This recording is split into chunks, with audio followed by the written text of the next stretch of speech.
emotionally charged. They started this. Some peaceful, others wanting chaos. And of course the tear gas and the haze, people running and screaming. I just thought it was going to turn into a worse situation. Rebecca Upaw is at a protest over the murder of George Floyd, being held near 72nd and Dodge Friday night. She says it was peaceful, but got out of hand. I felt like, I got shot with something. And then I was like in complete shock because, it was the police that obviously hit me. She's hit with what she thinks are pepper balls, tear gas. She bears the wounds, the bruising on her arms and legs. And I kind of felt pretty powerless and hopeless because it was like, who do you go to when the police are the ones hurting you? And like, we weren't doing anything. First, my mom gets shot with like this pepper ball thing. She freaks out. She's like trying to find where to go. Monroe is Rebecca's daughter. She says a tear gas canister landed in the basket of her bike. I can't see because of the tear gas. And I can't breathe because it was right next to me. Both feel the cops were heavy-handed. Oh, geez. Trevor Thrasher is with 88 Tactical, but is also a cop with 29 years of experience, more than 30 in the military. We showed him videos 3 News Now shot at protests across the metro. You have to watch the temperament of the crowd. You have to make sure you have a balanced response because you don't want to excite them. But at the same time, you have to have a firm hand when violence occurs against you. In this video, a protester is hit in the head with some type of explosive device fired off by an officer.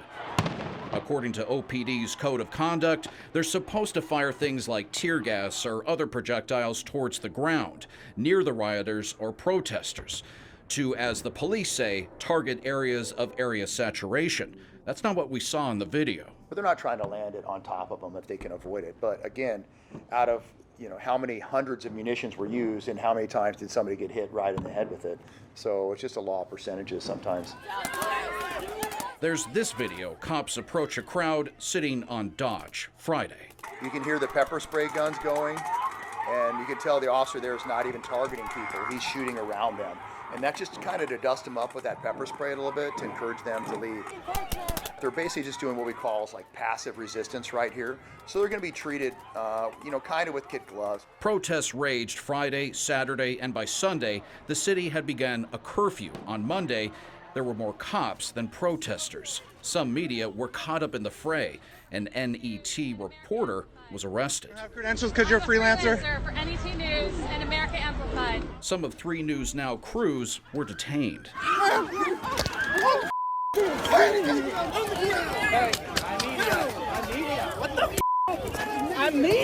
Thrasher says when cops are in full riot gear, dealing with hundreds screaming, yelling, throwing things, it could be tough to know who's who.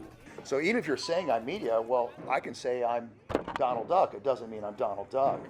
And don't be in the middle of the street and make a police line move around you. That's not how it works in this type of situation.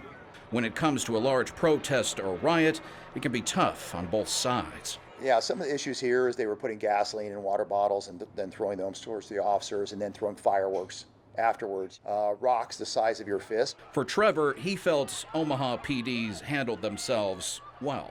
From what I saw, the officers, they were very controlled. I didn't see them lose emotional control whatsoever. For Rebecca and her daughter, they're traumatized by the experience with police.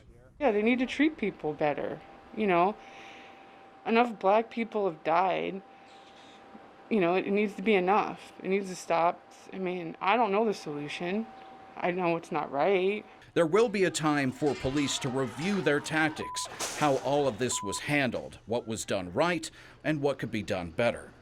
Jeff Van Sant, 3 News Now.